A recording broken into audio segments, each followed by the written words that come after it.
तो दोस्तों, welcome to our channel. इसके पहले वाले वीडियो में हमने डिस्कस किया हुआ था डिफरेंट फॉरेस्ट के बारे में। तो आज मैं आपके सामने फिर से हूँ सोशल साइंस की 10th क्लास की इस वीडियो में।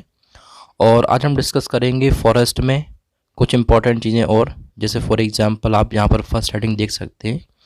यहाँ दिया हुआ है कि फॉरेस्ट की क्या इंपॉर्टेंस होती है हमारे देश की नेशनल इकनॉमी में। तो यहाँ से बहुत सारे क्वेश्चंस बन सकते हैं सोशल साइंस में आपके लिए, ज्योग्राफी सेक्शन में। तो हम डिस्कस करते हैं। फर्स्ट हेडिंग है हमारी आज की, importance of forest to national economy. और इसके पहले मैं आपको बताना चाहूँगा, अगर आपने इसके पहले वाला पार्ट नहीं देखा है तो आप देख लीजिएगा। उससे आपको बहुत सारी इन्फॉर्मेशन मिलाई रिगार्डिंग फॉरेस्ट कि कौन कौन से टाइप के फॉरेस्ट इंडिया में होते हैं, like mangrove forest, deciduous forest, evergreen forest. Okay, तो आगे बढ़ते हैं हम। तो क्या लिखा हुआ है यहाँ पर आप देख सकते हैं, फॉरेस्ट और नेशनल वेल्थ। कितनी बड़ी बात है कि जो फॉरेस्ट है वो हमारे क्या है, नेशनल वेल्थ है। और आज हम क्या कर रहे हैं, उनको उजाड़ते जा रहे हैं। इंडिया के परसेप्शन में बात करें हम तो अराउंड 20.64% यहाँ पर मैंने मेंशन किया हुआ है, टोटल ज्योग्राफिकल एरिया जो है वो फॉरेस्ट के अंडर में आता है। मतलब इंडिया का जो 100% एरिया है उसका 20% एरिया फॉरेस्ट के अंडर में आता है। इसलिए हमारा इंडिया एक बहुत इंपॉर्टेंट कंट्री है in terms of forest. This is 1.7% of the world's forest area. और वर्ल्ड के बारे में आप देखना चाहें तो पूरी दुनिया के जो टोटल एरिया है उस एरिया का 1.7% एरिया जो है वो इंडियन फॉरेस्ट है। Moving ahead, the country possesses an average of 0.11 hectare पर पर्सन एरिया अंडर फॉरेस्ट। अब एक पर्सन जो है उसके हिसाब से एक डेटा बनाया जाता है, तो उसके हिसाब से हर एक इंसान, हर एक पर्सन के बेसिस पर ये डेटा है। तो 0.11 हेक्टेयर पर पर्सन यूज़ करता है एक फॉरेस्ट का। फॉरेस्ट में डिफरेंट टाइप्स के डिस्ट्रीब्यूशंस पाए जाते हैं। फॉर एग्जांपल कि हार्डवुड ट्रीज जो होती हैं वो मेनली फॉरेस्ट में ही मिलती हैं। तो ये 20.6% जो मैंने आपको बताया, 1.7% बताया, तो ये आपके क्वेश्चंस ऑब्जेक्टिव टाइप में पूछ सकते हैं। तो इसके लिए थोड़ा सा आप देख लीजिएगा।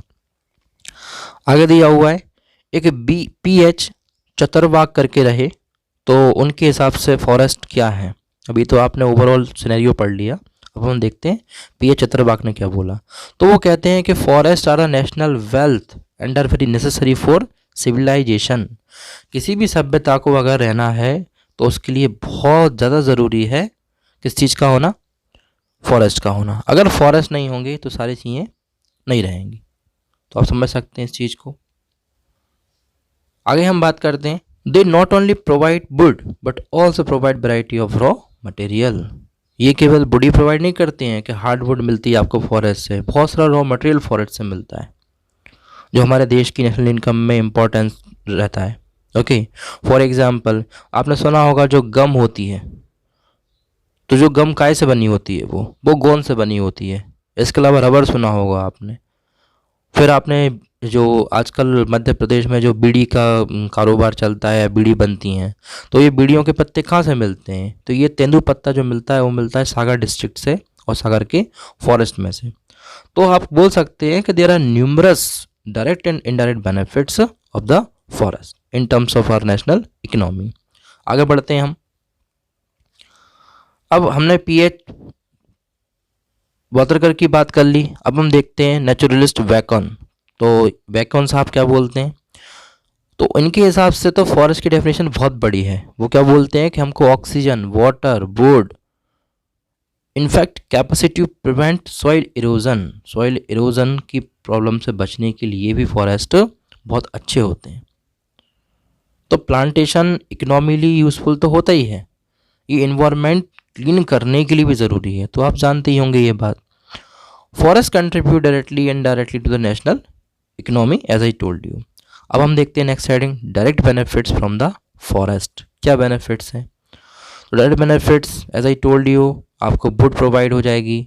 और वुड के अलावा आप जानते हैं कि वुड एक ऐसा इम्पोर्टेंट उस समय का फ्यूल था जो लोग यूज़ करते थे। जैसे कि आज भी आप कुछ फॉरेस्ट के गांव में जब जाएंगे तो आप देखेंगे वहाँ लोग लकड़ी काट कर ही शाम को लाती हैं, वहाँ की लेडीज़, वहाँ के जेंट्स, और उसी से उनका घर का जो काम होता है या जो खाना बनता है वो उसी की हेल्प से बन पाता है।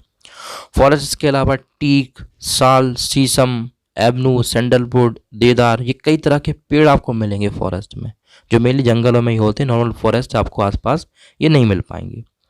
हाँ, कभी कभार एक्सेप्शन है कि आपको साल का पेड़ मिल जाए, शीशम का पेड़ मिल जाए, बट प्रोविडेंटली जब आपको जो मिलेंगे वो फॉरेस्ट में मिलेंगे। और आप जानते हैं कि वुड का यूज़ एक तो फ्यूल के लिए होता है, बट क्या है कि आजकल थोड़ा सा चीज़ें चेंज हो गई हैं, लोग वुड से गैस की तरफ आ गए हैं।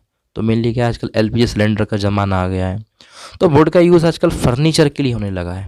तो आपके घर में, हमारे घर में, सबके घर में फर्नीचर होता है, तो वुडन फर्नीचर का भी एक सिस्टम आज के समय में शुरू हो गया है। आगे बढ़ते हैं हम। अब हमने फर्स्ट पॉइंट पढ़ लिया, यहाँ पर second, third, fourth, fifth point दिया हुआ है, तो आप इसको भी देख सकते हैं।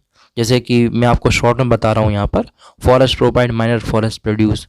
माइनर फॉरेस्ट प्रोड्यूस जैसे कि कुछ इंडस्ट्रीज़ होती हैं, जैसे कि लाख की इंडस्ट्री, टैनिंग मटेरियल्स, गम, मैंने बताया था गन को आपका, हनी, कत्था, वैक्स, इन सब के लिए यूज़फुल है ये।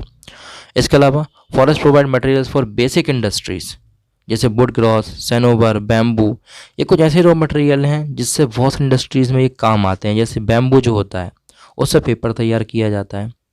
फिर grazing land for animals, forest इन सब चीज़ों के अलावा एनिमल्स के लिए क्या है, एक बहुत शानदार, बहुत नेचुरल एक पास्चर के तौर पर यूज़ करते हैं। तो आपने देखा होगा कि बहुत सारे फॉरेस्ट जो होते हैं वहाँ पर नेशनल पार्क्स होते हैं, वहाँ पर टाइगर रिजर्व होते हैं, तो आप समझ सकते हैं इस चीज़ को। इसके पहले अभी मैं लास्ट मंथ पचमढ़ी गया हुआ था, तो मध्य प्रदेश का एक हिल स्टेशन है पचमढ़ी, जो एक सिंगल हिल स्टेशन है, तो वहाँ पर सतपुड़ा टाइगर रिजर्व है। तो बहुत सारे वहाँ पर एनिमल्स थे, वो जंगलों में पास्टरिंग कर रहे हैं, जंगलों में वो घास खा रहे हैं, तो ये चीज़ें होती हैं।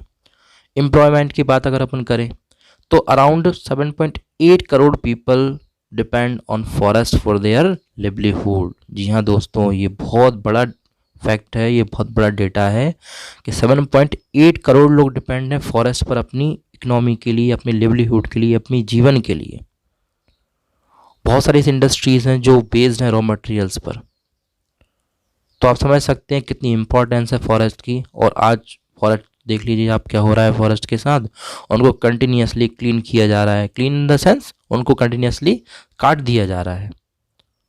और आप देख सकते हैं वहाँ पर कुछ डेवलपमेंट इंफ्रास्ट्रक्चर प्रोजेक्ट्स हो रहे हैं, इसलिए ये सारी चीज़ें हो रही हैं, बिन मौसम, बरसात, गर्मी, ठंडी। ओके, आगे बढ़ते हैं हम। फॉरेन एक्सचेंज, फॉरेन एक्सचेंज में इंपॉर्टेंट रोल प्ले करता है फॉरेस्ट। जैसे जो इम्पोर्टेंट ट्रीज़, यहाँ से ट्रीज़ जो हैं और उनसे इम्पॉर्टेंट चीज़ें जो मिलती हैं, तो ये चीज़ें तैयार करके डिफरेंट फैक्ट्रीज में इनको एक्सपोर्ट किया जाता है टू डिफरेंट फॉरेन कंट्रीज़, जिसके कारण एक बहुत बड़ा फॉरेन रिजर्व, एक बहुत बड़ा फॉरेन एक्सचेंज इंडिया को या किसी भी देश को हो सकता है। बट हम मेनली इंडिया की बात कर रहे हैं यहाँ पर, तो अपन इंडिया के परसेप्शन में समझेंगे। स्मॉल स्केल इंडस्ट्रीज़ में ये काम आते हैं फॉरेस्ट। जैसे मैंने बताया था आपको, तेंदू पत्ता से बनती हैं बीड़ी, और बीड़ी जो होती हैं वो आप जानते हैं जैसा कि जनरली लोग यूज़ करते हैं। आजकल सिगरेट का ज़माना आ गया है, तो ठीक है, बट तेंदू पत्ता एक ट्रेडिशनल तरीके से यूज़ बनाने वाली चीज़ें होती हैं, तो बीड़ी का यूज़ होता है, तो वो तेंदू पत्ते से बनती हैं। Can, Honey, wax and so on. Revenue generation की बात अगर अपन करें तो गवर्नमेंट को भी इससे फ़ायदा है बहुत सारा। फॉर एग्जांपल कि लगभग गवर्नमेंट को 670 करोड़ रुपीस पर एनम का मिलता है रेवेन्यू, कहाँ से, फॉरेस्ट से। तो आप देख सकते हैं कितना इम्पोर्टेंस है फॉरेस्ट का हमारी पूरी देश की इकनॉमी में। तो जो नेक्स्ट पार्ट में डिस्कस करेंगे हम, उसमें हम देखेंगे नेक्स्ट वीडियो में indirect benefits from the forest. आज के लेक्चर में, आज की वीडियो मैंने आपको direct benefits of the forest समझा दिया। तो आप जुड़े रहिए हमारे चैनल से। आपको यहाँ पर social science, specially Madhya Pradesh का जो सोशल साइंस है और जो एमपी बोर्ड के स्टूडेंट्स हैं उनके लिए ऐसे ही सारी चीज़ें मिलती जाएंगी। डिफरेंट चैप्टर्स के सॉल्यूशंस उनको मिलते जाएंगे। कुछ दिनों में इसके लिए पीडीएफ भी अपलोड करूँगा, जिसके थ्रू आप सारे क्वेश्चन आंसर भी आपको मिल सकें। So stay tune with tutor polish. Thank you.